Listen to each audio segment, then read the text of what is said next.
Welcome to the Sooners 360 Recruiting Podcast, a podcast for OU recruiting fans by Sooners 360. Each week we catch you up on the latest in OU recruiting news and provide opinions and evaluations on all things OU football recruiting. I'm Chris Mason, lead recruiting analyst for Sooners 360. This podcast is now sponsored by Sooners 360 on Patreon.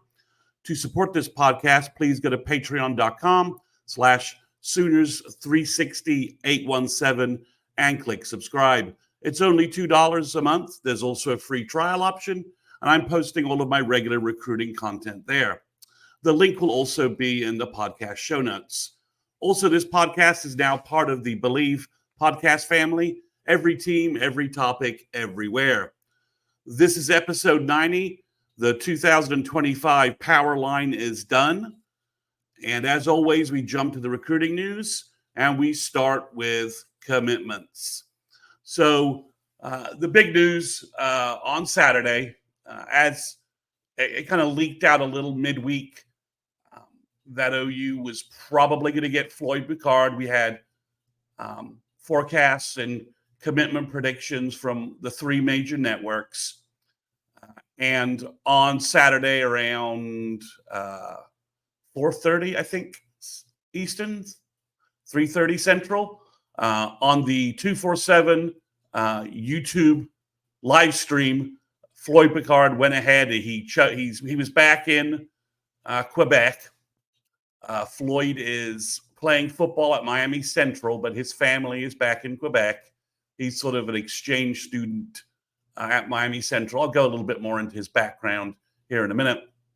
So from Quebec, Floyd kind of faked picking a Miami hat, then put on the Sooner hat and picked Oklahoma. And this is a huge pickup for OU, and I'll kind of explain that in greater detail here in a minute. Floyd picked OU over Alabama. His stated Final Four was Alabama, Miami, USC, and Oklahoma. He had visited a little bit on his recruiting process. OU offered him in January when Todd Bates and Brent Venables were on a recruiting trip evaluating 2025 prospects. And they offered Floyd. They'd obviously discovered his film from some connection, had seen it, saw him in person, and they may have actually offered him before they saw him in person. Those details are a little fuzzy, and offered Floyd. And I was able to talk to Floyd, as I've mentioned before on this podcast, in February. And Floyd was just really impressed with Brent and Todd Bates, impressed with what OU was trying to do from a message standpoint. You could tell when I was talking to Floyd that he was really impressed with both coaches, and that the OU message that Brent, is trying to get across to recruits about the complete person, the best player on the field, best person off the field, soul mission, all kind of landed with Floyd. Floyd's also a very spiritual person, and you can see that Brent and Todd are as authentic as it gets in terms of being able to connect with players on that level. It's just that's bore out over the last, basically 3 recruiting cycles. So his other offers at the time were Boston College and Syracuse. So a lot of folks wondering why OU is offering this guy. They hadn't gone and looked at his film, and his film wasn't at Miami Central. It was actually at Mobile, Alabama Christian High School. That's where he had left Quebec and was sort of an exchange student in Alabama. His family had found a family to host him, and Floyd played football for them last year.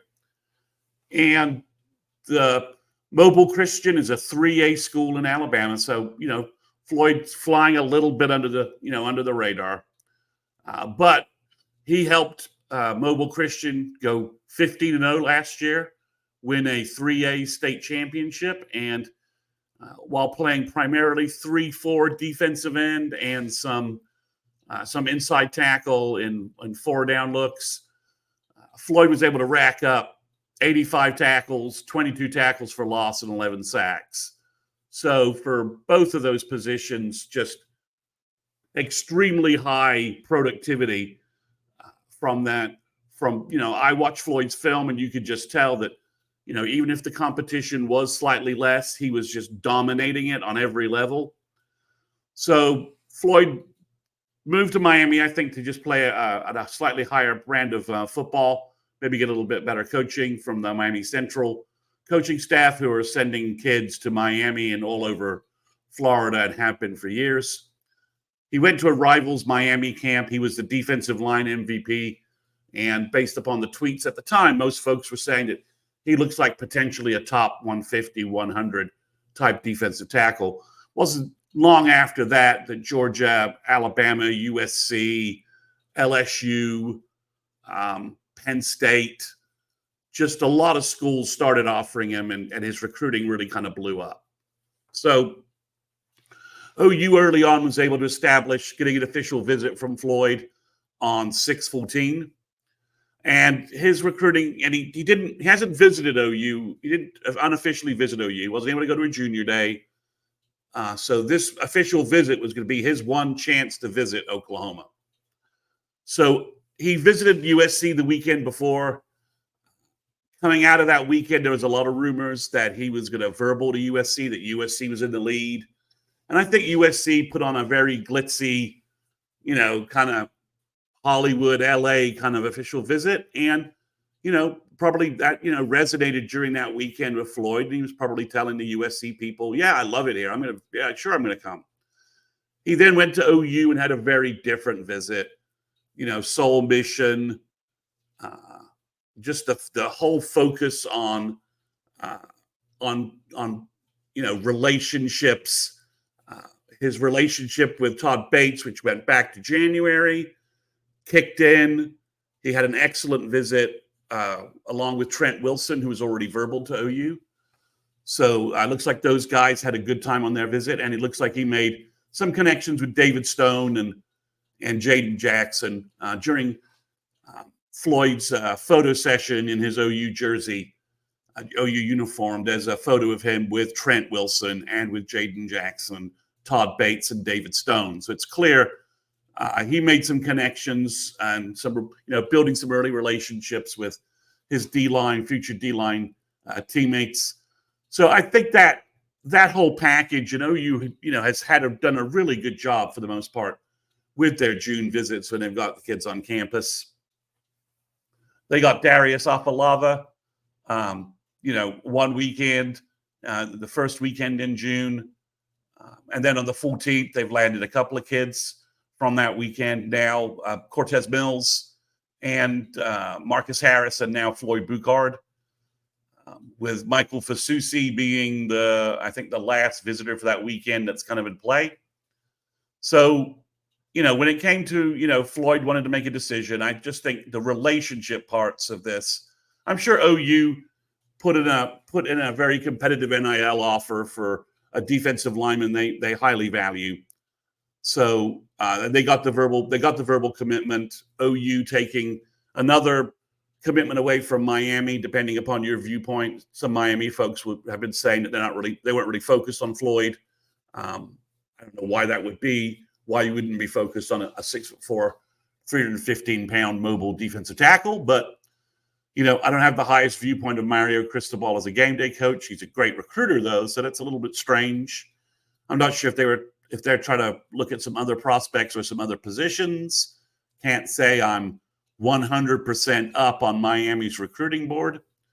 But obviously, OU pulled him away from Miami, pulled him away from USC, and pulled away from Alabama. Alabama may be legitimate looking at some other kids. It sounds like Kalen DeBoer and those guys are trying to take their current momentum and make a run at Justice Terry, the mutant freak defensive tackle from Georgia that's decommitted from USC, but probably heading to Georgia.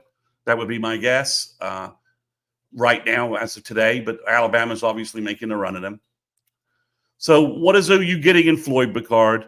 So this is another case where the rankings are a little all over the place and not really very accurate about where Floyd is. Rivals has him as the number 17 defensive lineman in the country and a 4-star. Then you have On3 and 247 have him as a high 3-star, but they have him as the number 44 defensive lineman in the country. And just like Darius Afalava and Eddie Pierre-Louis and Amarian Robinson, I don't know what and in this case, both On3 and 247, I don't know what they're looking at or what they're not looking at. I've looked at lots of tape of defensive tackles for this class, and there is absolutely no way Floyd Boucard is the number 44 defensive lineman in the country. Rivals has him as I said, repeat, number 17. That sounds closer to being right. I probably would have him somewhere in the 15 range, probably, maybe a little higher. We know that OU had him, at a much higher level ranking wise. I've watched his film.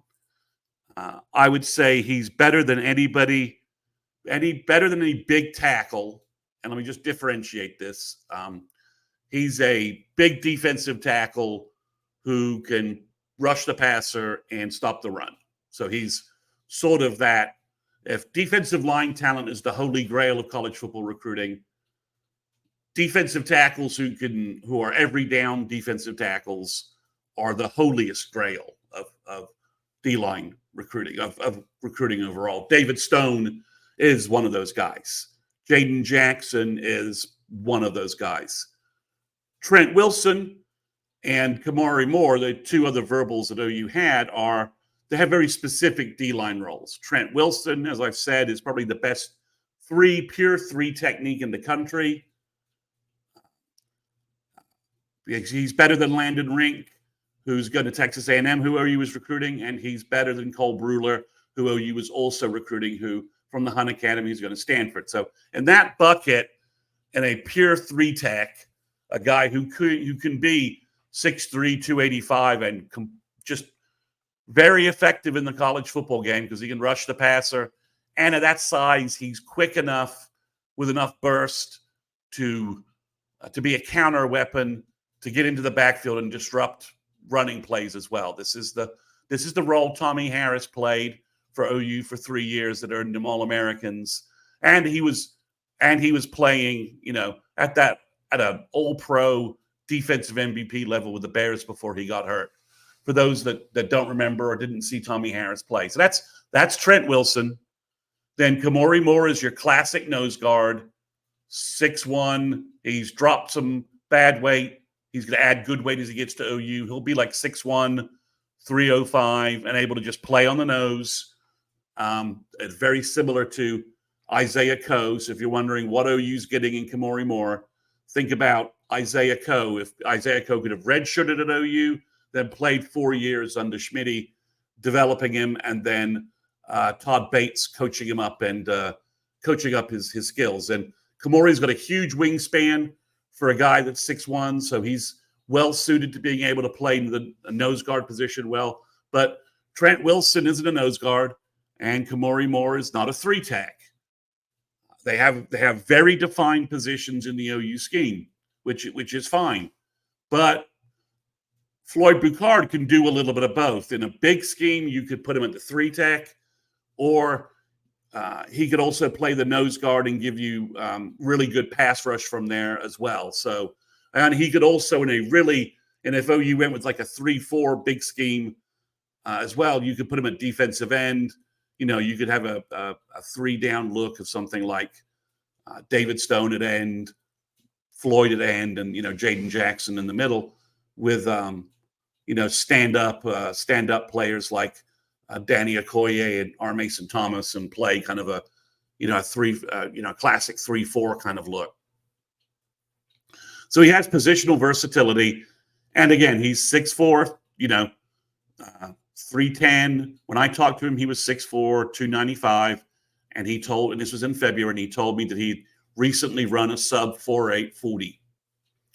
And you can see this agility and explosion, lateral quickness in his videos. So, in terms of guys that are, the only guys I think that are truly better than Floyd at big defensive tackle, like, okay, ignore all the three techs and ignore all the nose guards or the short nose guard type guys like Brandon Brown, who came in for a visit, or the three techs that I've mentioned already. So the only guys I think that are better than Floyd on film are obviously Justice Terry and Elijah Griffin, the two mutant freak defensive linemen from Georgia who are 6'5", 300, 280, can play end, can play tackle, very much in the same sort of range as David Stone in terms of top 10 player in the country, elite guys. And the other guy to mention is obviously Malik Autry, the Auburn commit from Alabama, who OU offered in kind of a Hail Mary pass and didn't really give OU much consideration.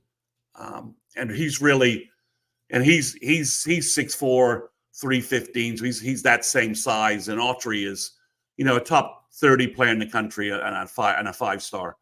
There's some other guys like Myron Charles out in Florida who's, 6'5", 270, 280. Maybe he's an end, maybe he's a tackle, who's probably also, got excellent film.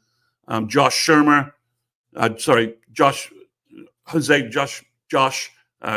from California, who chose Oregon over Washington and Texas. It's probably also right there with, if you said you felt like he was better than Floyd, I've looked at that film too. Josh has got a bigger frame. He's probably a little better technique-wise. I don't think he's as explosive as Floyd is, but he's probably more advanced than Floyd right now. And he's just better able to use his frame, just more experienced. Floyd obviously coming from Canada and playing, hockey being his first love in the sport, or what they wanted him to play. I think him on skates is kind of a scary thought. Like I said, Josh Bates didn't make a lot of offers. Christian Evans is maybe the only other guy out there, but Christian isn't as big as Floyd and probably not as explosive. Christian chose Vatek, but I think OU would have taken Christian Evans as part of this D-line class and would have kept recruiting Floyd Boucard. So, I think, as I've been talking about Floyd, I've been talking about the other two defensive tackles because really it's a great three-player. It's a good three-player, not a great three-player. It's a very good three-player D-line class. You've got the two guys with their dedicated positions in Wilson and Moore. Then you've got Boucard, who can do a variety of things. Trent Wilson is a top 100 player, in my opinion. He was ranked as high as top 30 before some of the rankings got a little weird and relocated. Same thing happened to C.J. Nixon and Elijah Thomas and a bunch of other OU verbals at on three. I'll leave you for your own suspicions there. But I think Trent Wilson's a top 100 guy. And I think Floyd Boucard is close to, top 150, 175. If you wanted to say he was in that range, I would argue that he's top 100. But if you told me you thought he was 175 in the nation, I'd be like, yeah, that sounds about right. So and then Kamori Moore, who with a good senior year, I think is right on the fringe of maybe being a low 4-star, definitely a high 3-star, and definitely for what OU wants and how they'll use him. He's just a really good fit. Like I said, he's imagine Isaiah Coe reimagined as a high school player with given to Schmitty to build correctly and Todd Bates to train him up correctly. So obviously, Floyd's from Quebec, Canada. His family emigrated from Haiti. Obviously, Eddie Pierre-Louis last year, the Tampa offensive guard, similar situation. His family was originally from Haiti, emigrated to Tampa. So OU in back-to-back years, potentially could sign Haitian emigres, which is kind of interesting. He's just a great kid. I've talked to him. I did mention when I talked to him at OU previously, it had Neville Gallimore from Canada. So this is the second possible Canadian destroyer at defensive tackle. And, and I described it in Twitter.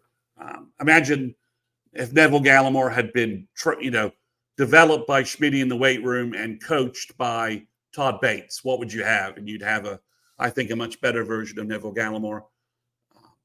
Even though I think, Calvin Thibodeau did a good job at D-line coach with him, just the rest of the supporting mechanisms wasn't there. And then imagine if Neville Gallimore had been coached by those guys for 4 years. Then imagine if Neville Gallimore is not 6'2", 290, he's 6'4", 310 pounds. So that's what OU's getting in Floyd Boucard. I think this is a massive pickup.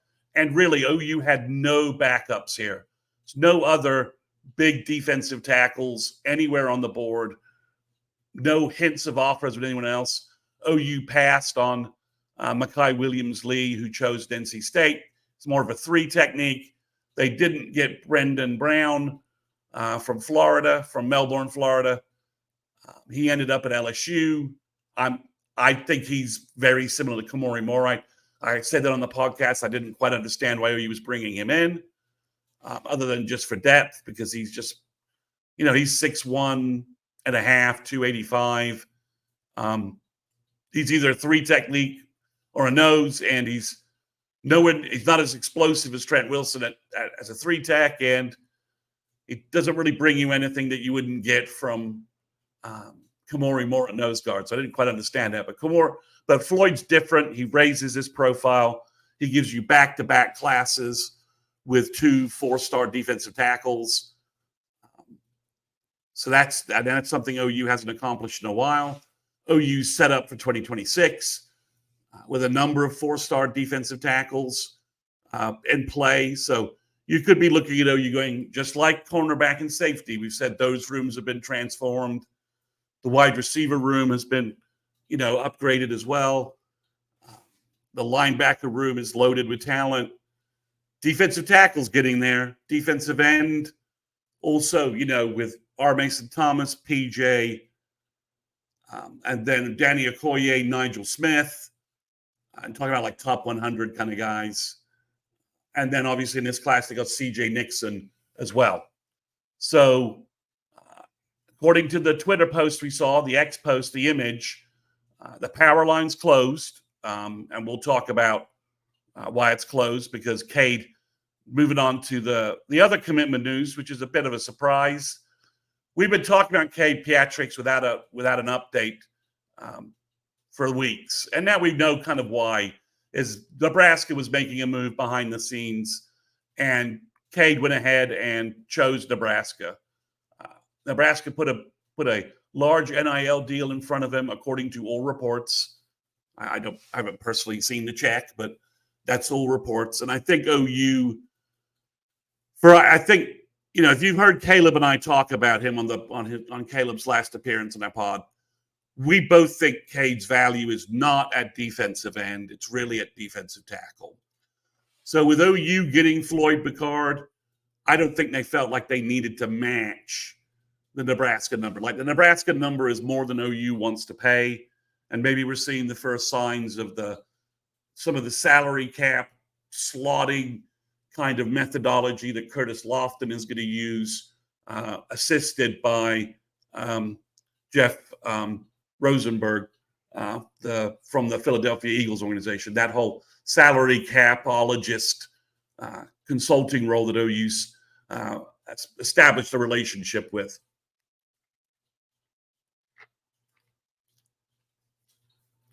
So Cade's chosen Nebraska.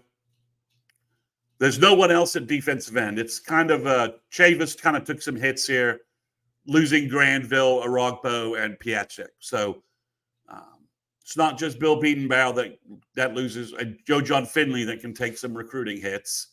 Chavis has had a good run, high-profile guys, just ran into a stretch of bad luck, or just got out recruited in different ways. I mean, they lost all 3 of them in different ways. There isn't like one thing you can point at that Chavis should have done better here.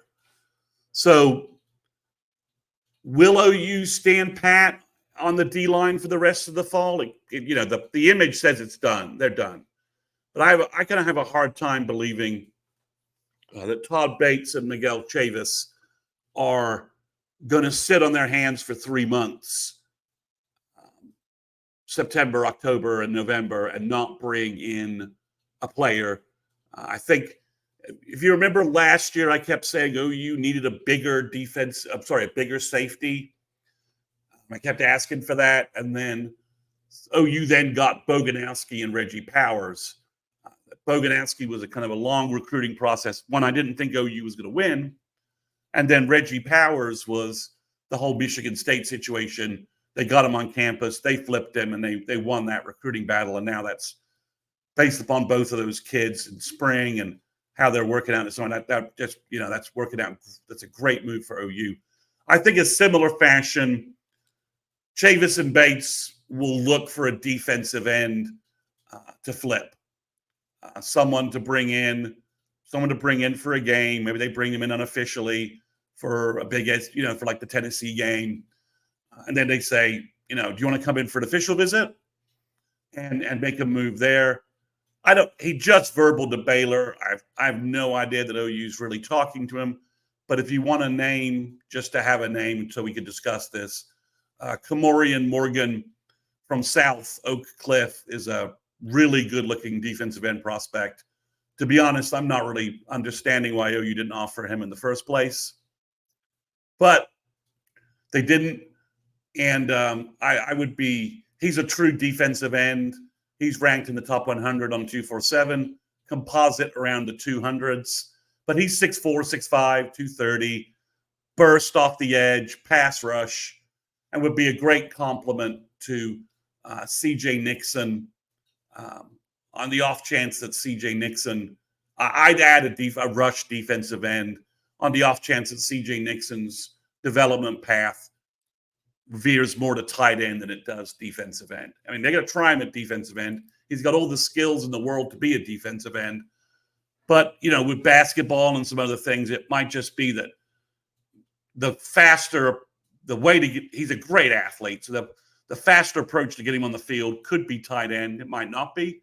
So I'd love to see OU adding another pass rushing defensive end like Kamorian Morgan, try and flip someone, use some visits this fall, because, as we get to the next series of updates, OU could basically be, by the time they kick off against Temple, every player that visited OU in June officially could have chosen OU or another college by that date.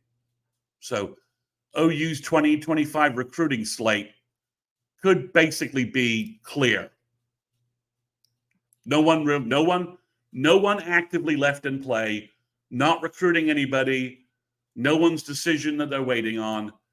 And, OU could be at 23, 24 commitments, and maybe they'll just completely shut down shop. But OU has been looking to add talent at every talent acquisition period that Brent's had. Last fall, they brought in kids for visits. We're recruiting kids still heavily. So we'll see how this shakes out, but I would like to think the power line is not over and that another defensive end, a pass rush, 6'4", 6'5", twitchy guy, someone with length and speed, similar to C.J. Nixon, could be added. I know OU has Alexander Shield Knight.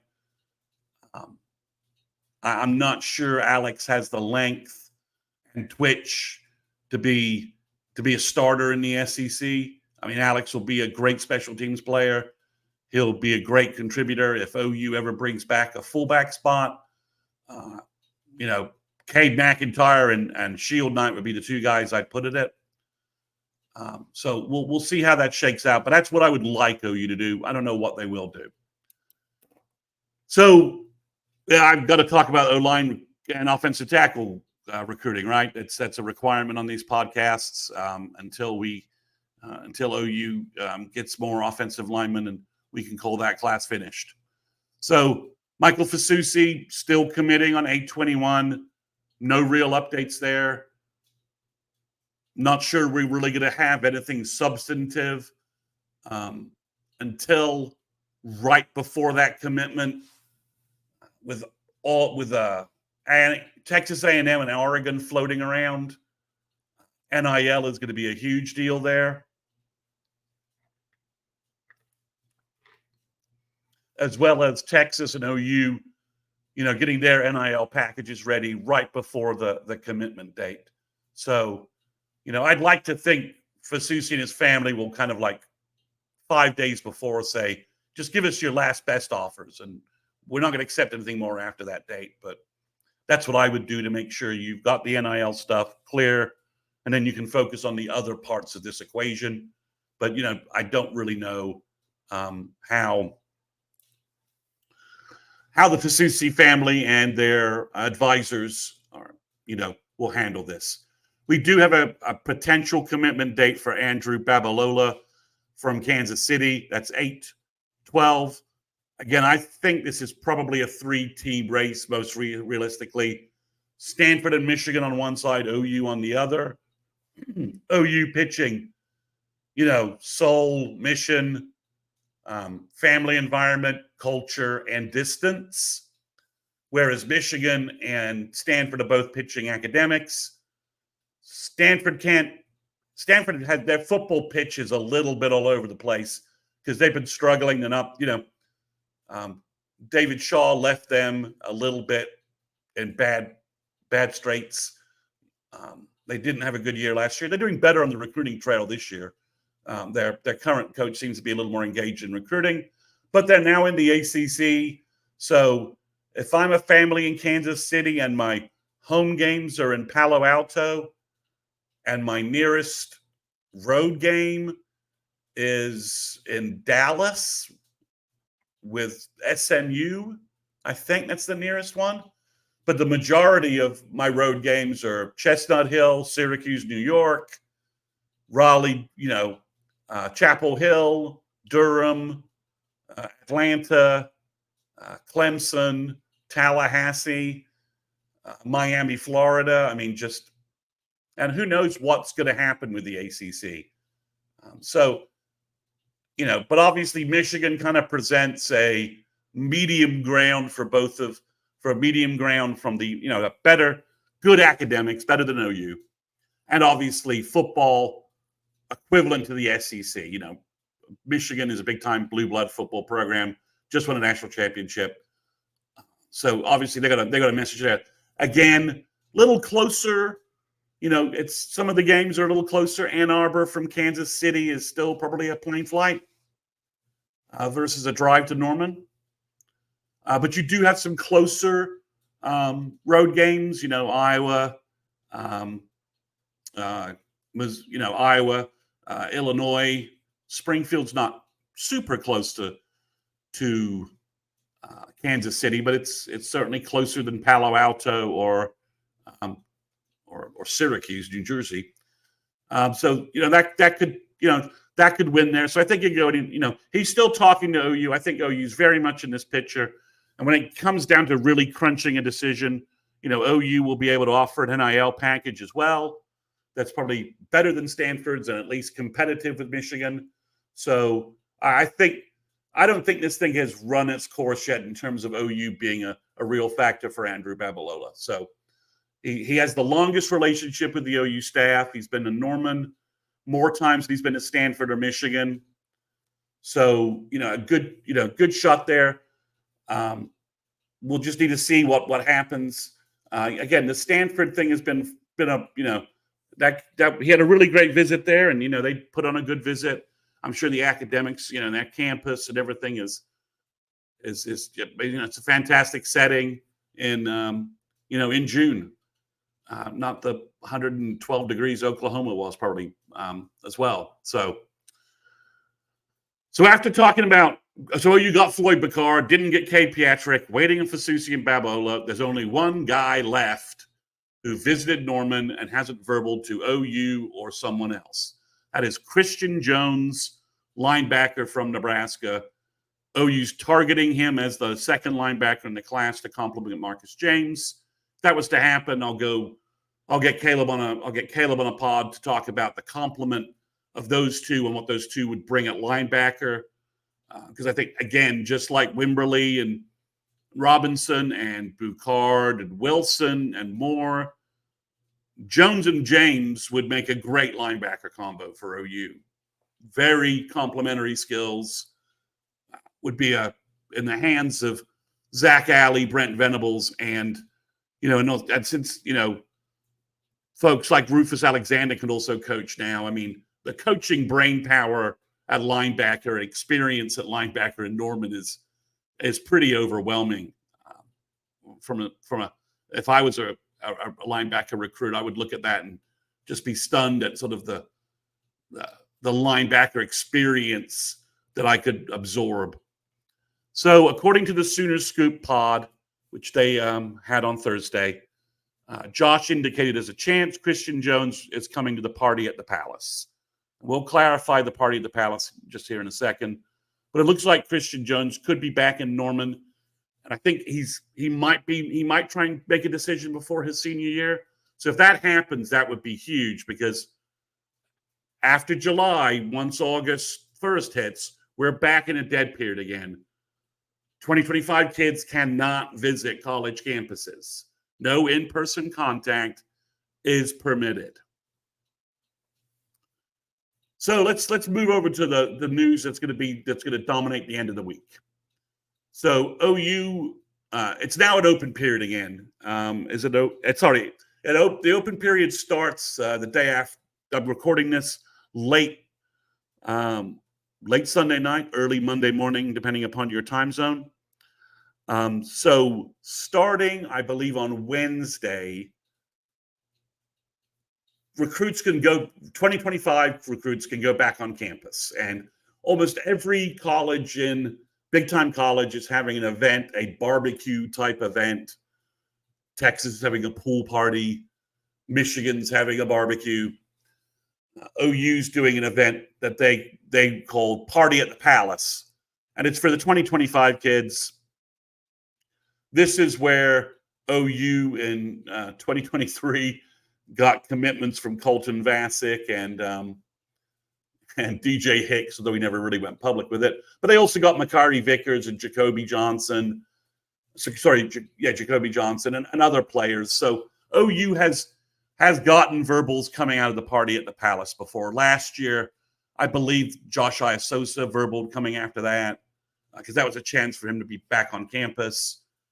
So that's the 2025 event. Again, the only non-verbal commitment name that has been mentioned yet is Christian Jones. Could some other players show up? Sure. Babalola and Fasusi are both within driving distance. Either guy would be a massive win for OU to get them back on campus before their decision. No hint that that's really going to occur, but, and theoretically, both of them, could easily make a drive to Norman for the event. And there's no other surprise names right now. That doesn't mean a surprise name doesn't show up. Someone shows up who is unexpected, but OU's pretty close to their, they're pretty close to the margin on who they want to sign and who they want to pick up. So, we'll see how that goes. And then 2 days before, on the 25th, the Thursday, OU is going to host their underclassmen event, which I've been talking about, which is, I believe, officially known as the Sooners Under the Stars event. That's all for 2026, 27, and even 28. So there'll be a mix of underclassmen there. 2026 kids are obviously the main focus. And I've told you some names previously, such as Tank Carrington, defensive lineman from Vegas. All the three OU verbals should be there. Jaden O'Neal, Jonathan Hatton, and Ryder Mix. So a couple of names that have been mentioned on different podcasts and been posted on Twitter and X and various places. So there's 5 more names that should be in Norman. The first one is from Florida. His name's Xavier Harese. He's a safety from Melbourne, actually the same school as Brandon Brown, the defensive tackle I was talking about. And he's like a top, he's 6 foot, 190 pounds, really good on film, top 150, top 200, depending upon what ranking service you want to talk about. Safety. And then we've got Jordan Deck, and I've talked about him previously. He was one of the stars of the OU summer camp. He's a safety from Lone Star Frisco, teammate of Ryder Mix, 6'3", 190, used to plays wide receiver as well as safety, great ball skills, length, athleticism. He looks, at the OU summer camp, he looked just amazing. He looked like a top 100 type talent. Then Noah Best from Midlothian, who was formerly, from Owasso, another camp attendee and camp offer. And then Hunter Higgins, a defensive end from Kansas, who's been to Norman. This will be, I think, his third or fourth trip to OU this year. Got an offer to OU early. He's 6'5", 230, long wingspan, twitch, burst. Just a really good-looking defensive end.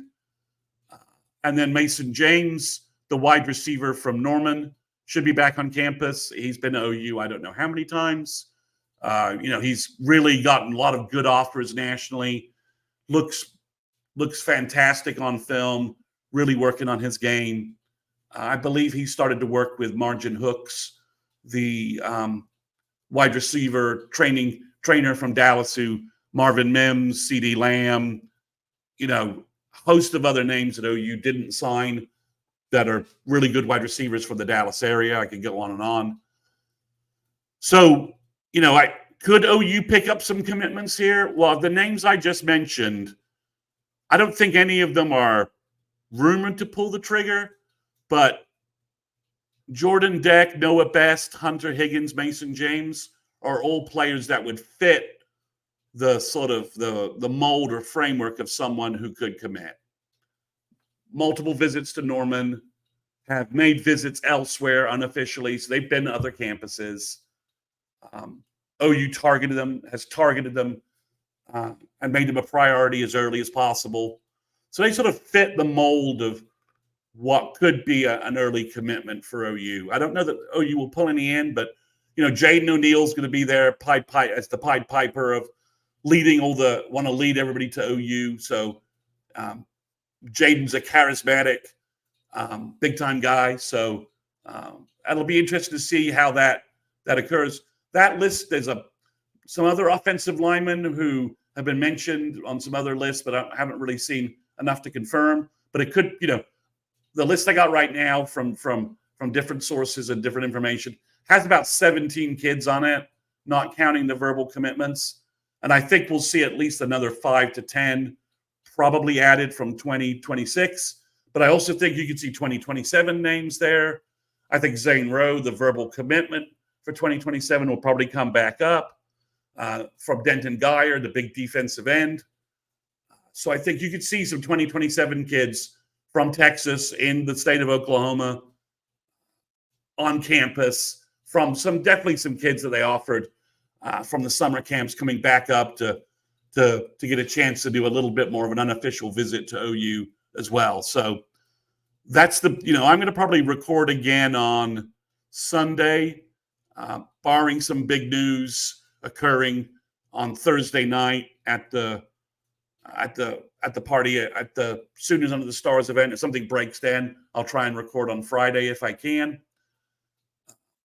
But I'll definitely give you guys another update no later than Saturday or Sunday, depending upon the news that's out there. So that catches you up on everything news related.